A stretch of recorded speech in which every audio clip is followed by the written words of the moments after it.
Right. Our next speaker is Jiangwo Chen. This is actually the second time that Jiangwo has given a talk in this symposium. The last time was about the Peace Prize. This time it's about the Literature Prize. I guess that makes you a Renaissance person or something. And of course, there's many connections to and deep knowledge of China and Chinese literature that has brought him here. Jiangwo is an associate professor of Chinese studies at the University of Delaware.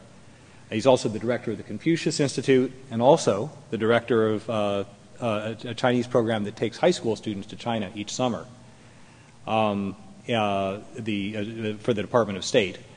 He received his PhD in Chinese and comparative literary studies from the University of California at Davis in 1995, and his research interests include 20th century Chinese fiction, which is why he's here tonight, contemporary Chinese writers, comparative literature and theory, Chinese cultural studies, and Chinese film studies. Thank you. First of all, I can understand 2 years ago, I was writing a talk about the Nobel Prize for Peace, which was awarded to Liu Xiaobo. Both students today remains in prison because of his confrontational attitude towards the Chinese government and some policies. And so it's actually would be very interesting to talk about this year's Chinese Nobel Literature Prize winner, Mo Yan, in contrast to Liu Xiaobo. And so what I'm going to do this evening is, first of all, I will introduce Mo Yan, basically in terms of two things. Number one is, as I put it here, this visual. And number two is the social. If I have time, I might go into this ordinary. But this ordinary is showing no explanation because initially he started as a poor farmer, as a cowboy Chinese sense, and without ever dreaming to see a writer of this caliber. And subtitle is The Long Journey, or The Lonely Journey from Cowherd to the Nobel Prize winner.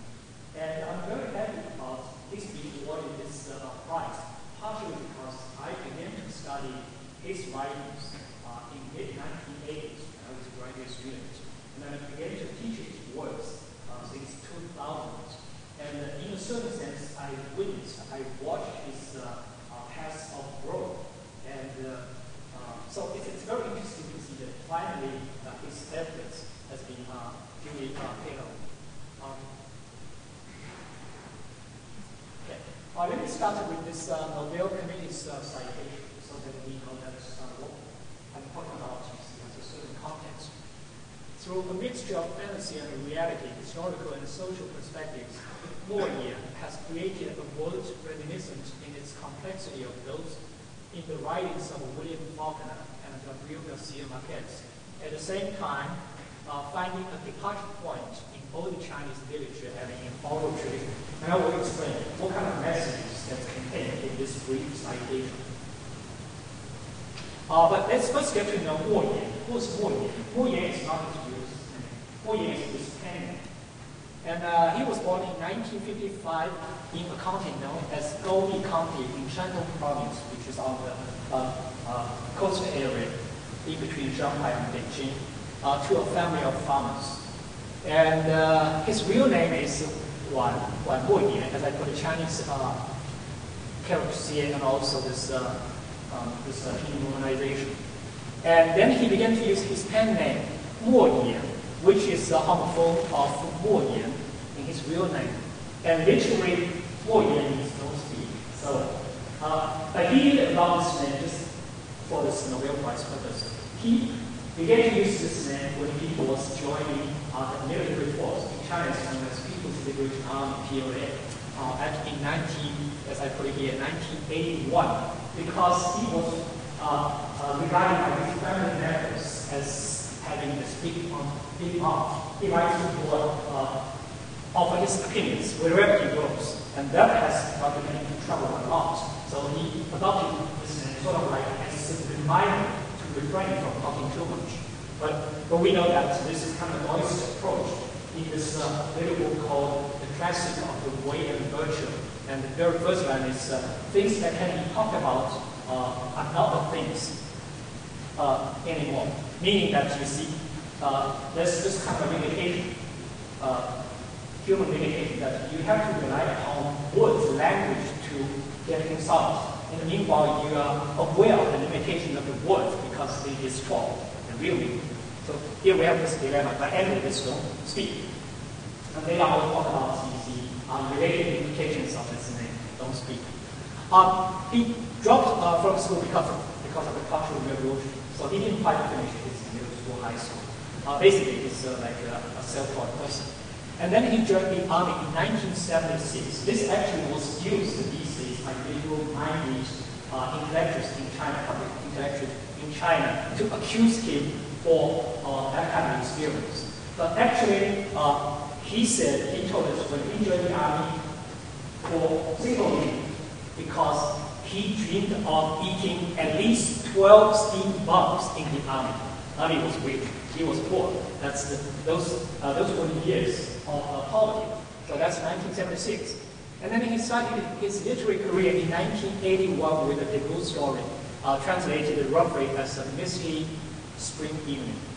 And then he received an MA degree in creative writing from Beijing Normal University in 1991. Some of you here might be familiar with this university because Beijing Normal University is one of the 5 partner institutions with the University of Delaware.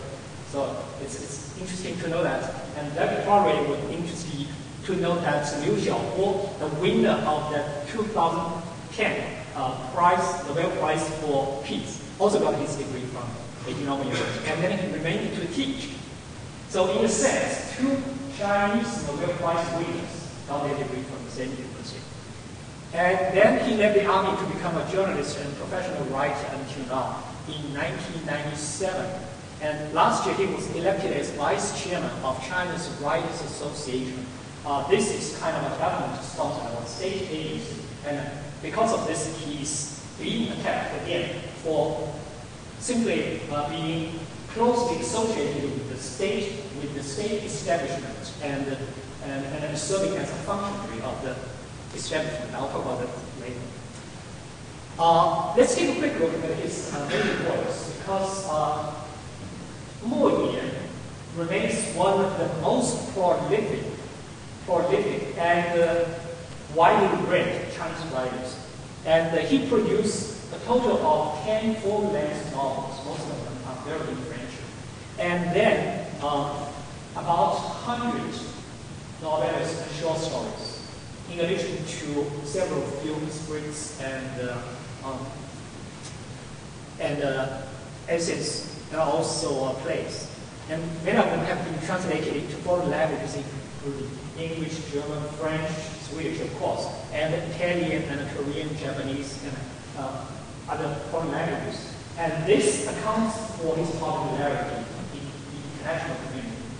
Because no other Chinese writers have this luxury of being translated into that many foreign languages. And that was right, that you see, it's not one individual person's accomplishment. Actually, a lot of translators in different countries, they contributed to his reputation as world-class Chinese writers.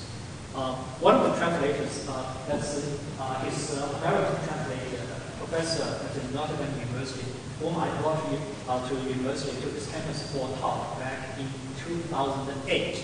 And his talk at the moment was focused on Mo Yan.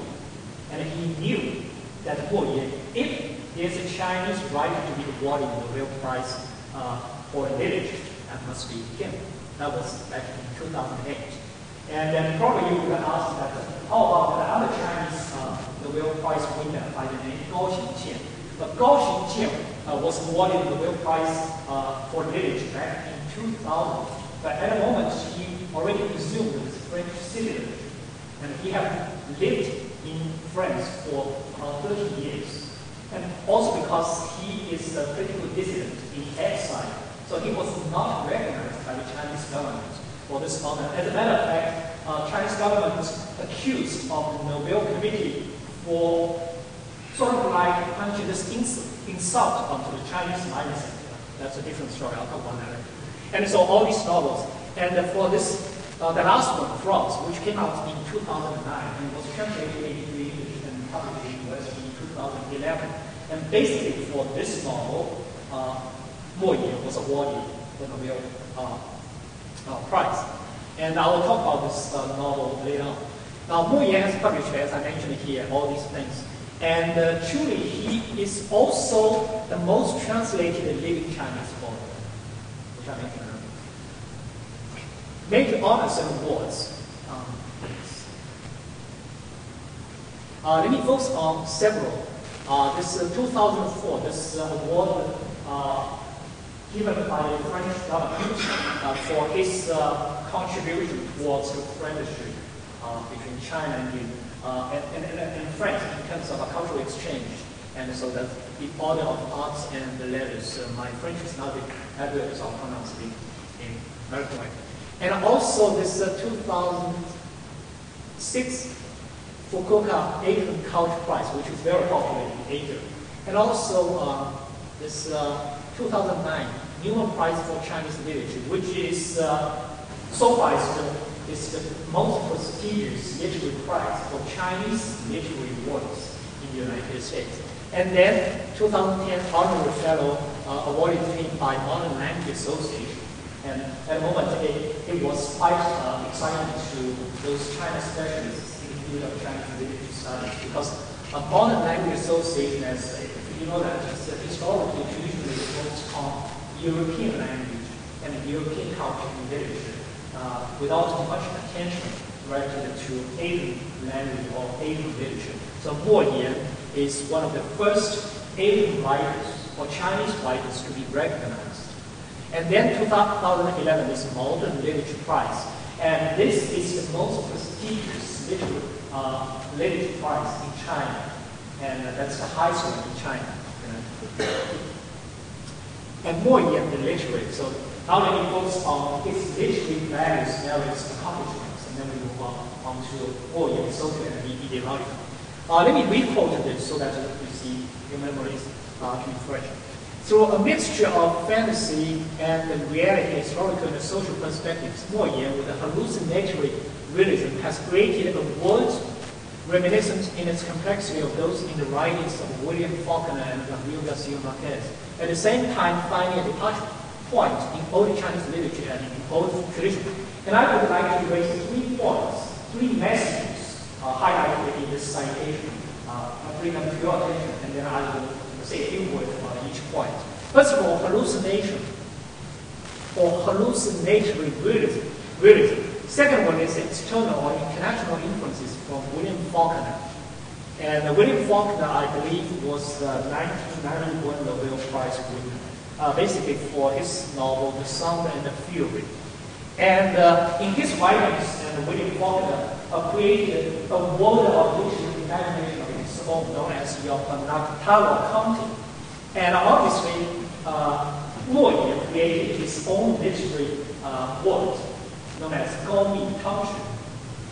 And then Mo Yan was also very much influenced by Gabriel Garcia Marquez's magic realism. Basically, that realism gets illustrated in his novel 100 Years of Solitude, and for which Gabriel Garcia was also awarded the Nobel Prize for literature. And these are the 2 major sources of influences. But then we need to talk about the influence or inspiration from old Chinese literature and oral tradition.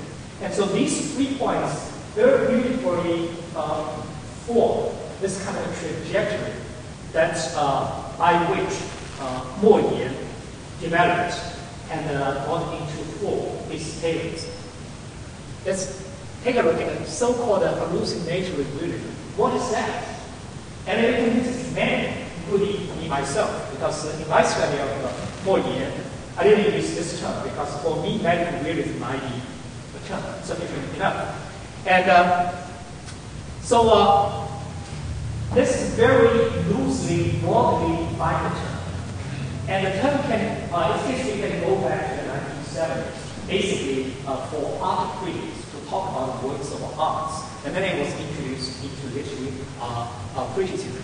And there are several things meant by this concept. First of all, it indicates an attempt to blend fantasy and reality, in which history and reality, past and present, merge into one aesthetic entity. And secondly, in the particular case of Mo Yan, and his writings shows this masterly use of hallucinatory realism. Sorry.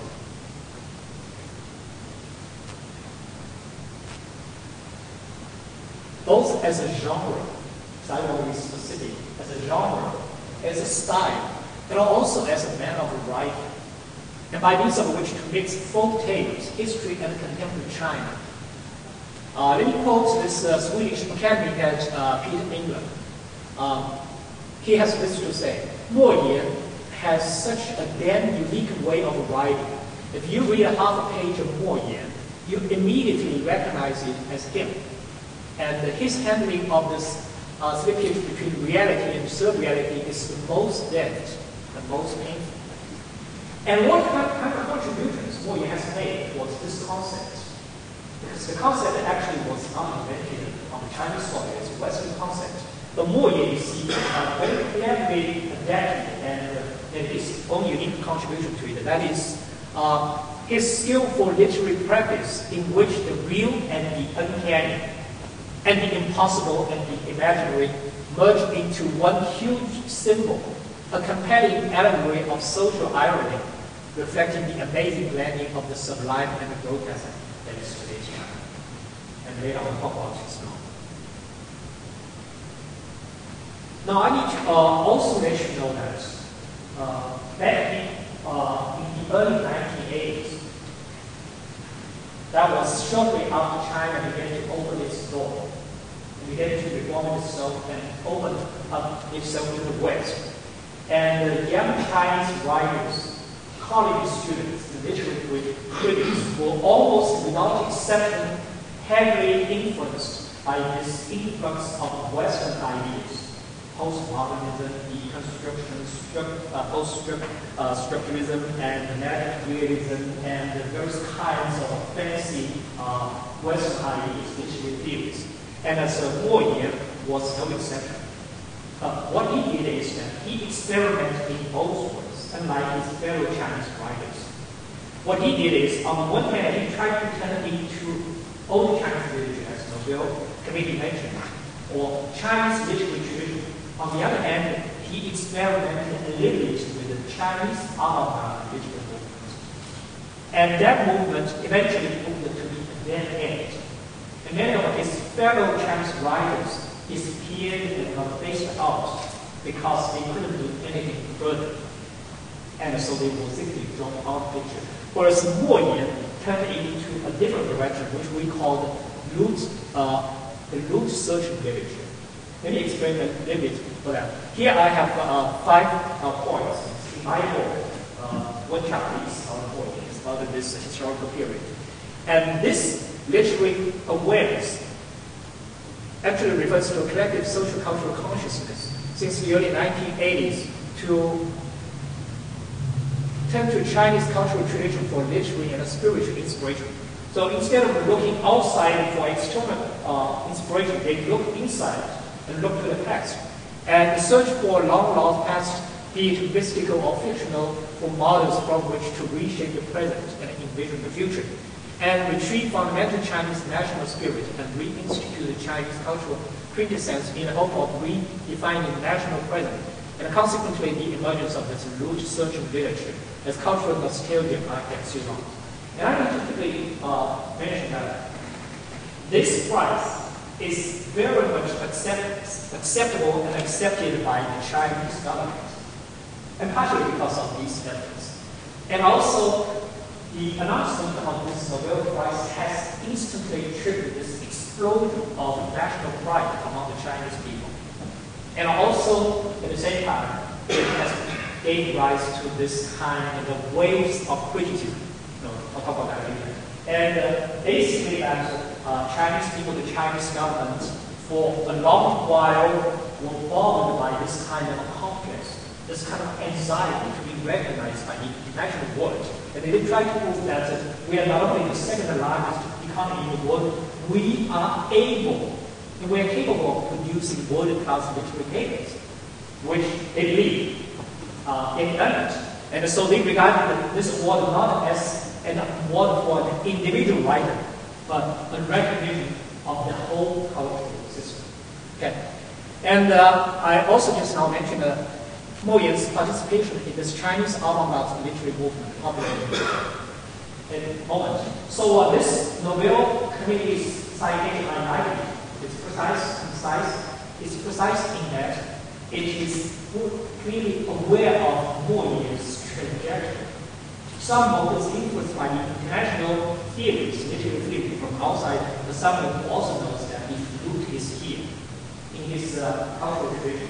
And precisely because of his practice and because of this inspiration from the past, this traditional Chinese literary practice, and the Nobel Prize was awarded to Mo Yan. Okay, let's go to the next one.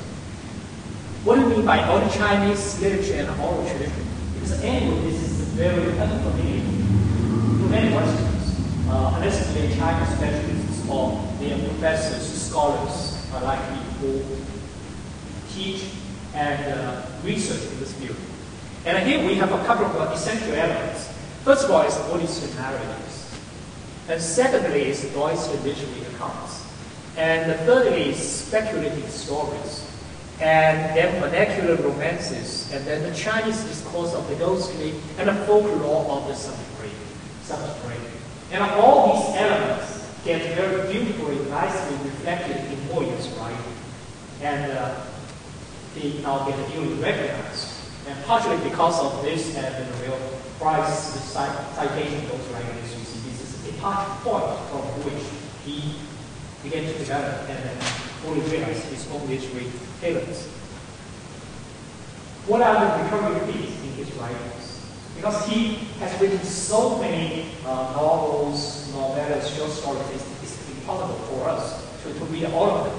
For us literary critics, it's our obligation, responsibility to read them. But for the general reading public, probably you might read one or two, see, because of this prize. And these are some of the frequently recurring themes in his writing. And Mo Yan is very much interested in exploring the possibility of imagining historical space.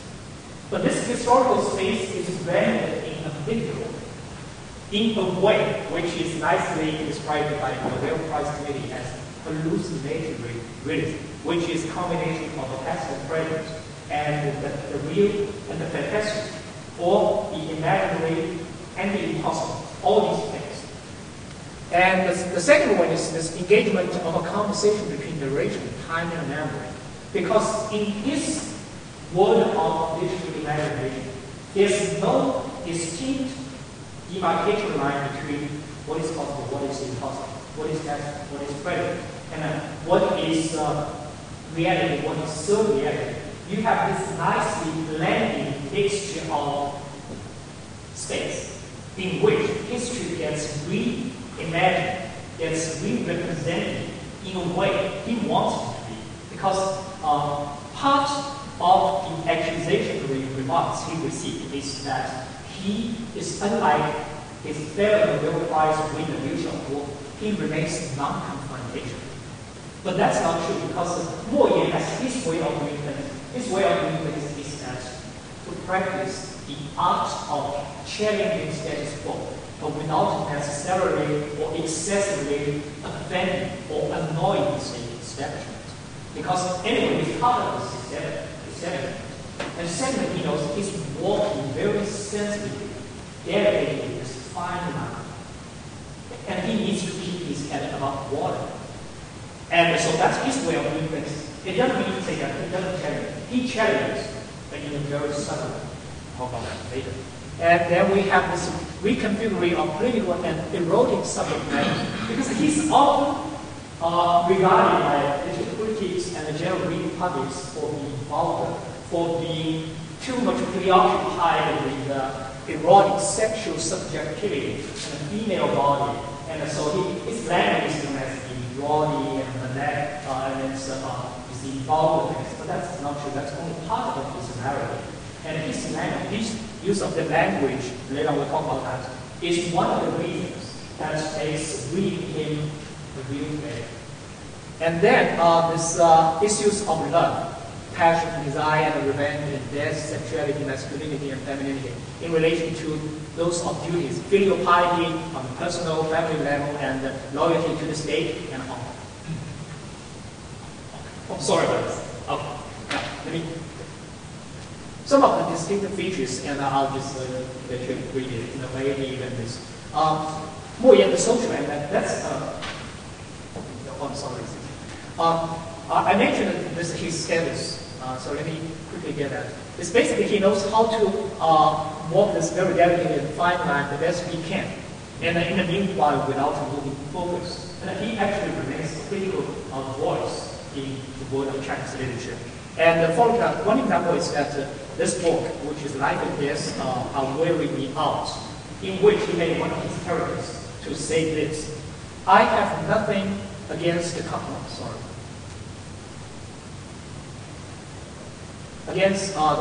Party, and I definitely have nothing against Chairman Mao. But I'm not opposed to the People's Coming or to collectivization. I just want to be left alone to work for myself. And these are some of the examples of the Frog, which came out in 2000, which are very briefly is about this controversial policy of one child or family planning as is known in China. And so basically, it is private character in the form of art. This art is the prototype of this, it's real art. Real art is the prototype of this novel. And basically, in his career of over 60 years, he delivered more than 10,000 names. In this sense, he's a very modern mother. But as this one-child policy was implemented in early 1980s, quickly she degenerated into this demon incarnation, because it's her job to stop pregnancy. It's her job to enforce this abortion. And in this sense, she gets degenerated. And then eventually she becomes schizophrenic. She imagines she's being chased all around by a massive army of frogs. In Chinese mythology, frogs are symbols of fertility and babies. And so the Chinese name of this novel is called What Means Baby. So it's this kind of book of dark humor, black humor, and it's this kind of retribution things. Censorship. Now, Moyin has something very nice to say about censorship, which is very different from any other Chinese writers. And he thinks in our real life there might be some sharp or sensitive issues that censors do not wish to touch upon. At such a juncture, a writer can inject their own imagination to isolate them from the real world, or maybe they can elaborate the situation, make sure it is both vivid and has signature of our real world. Controversy. 3 types of controversies over this Nobel Prize winner. The first type is from this liberal-minded Chinese intellectuals, which I mentioned already.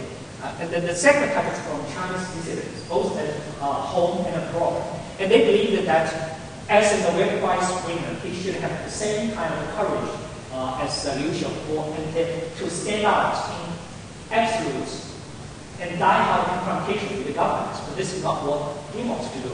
And what he wants to do is actually very much like, here I am case in point, Mikhail Zherov, former Soviet Union Nobel Prize winner, 1965. And that person actually is a government loyalist. But Nobel Prize committee, they values their legitimate merits and accomplishments rather than you see the politics involved in this. And so let me quickly get to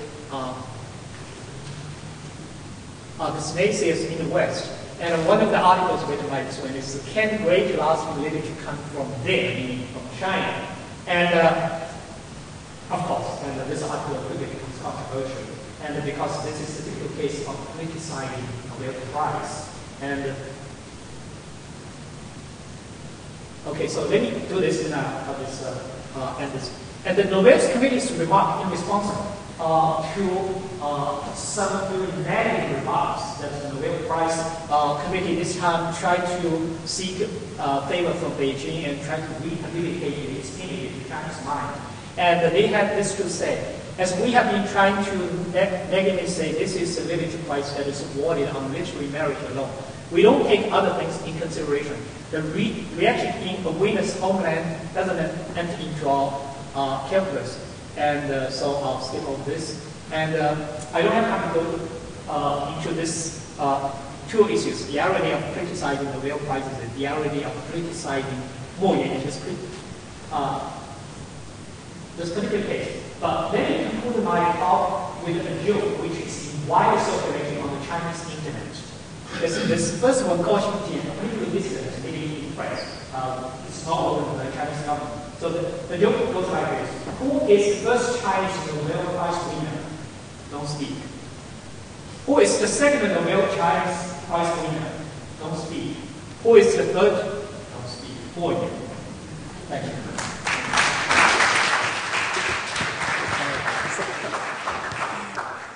Thanks very much. In view of we're falling a little behind schedule, so maybe we'll leave any questions until later if you want to catch up with Zhang Wo. Okay.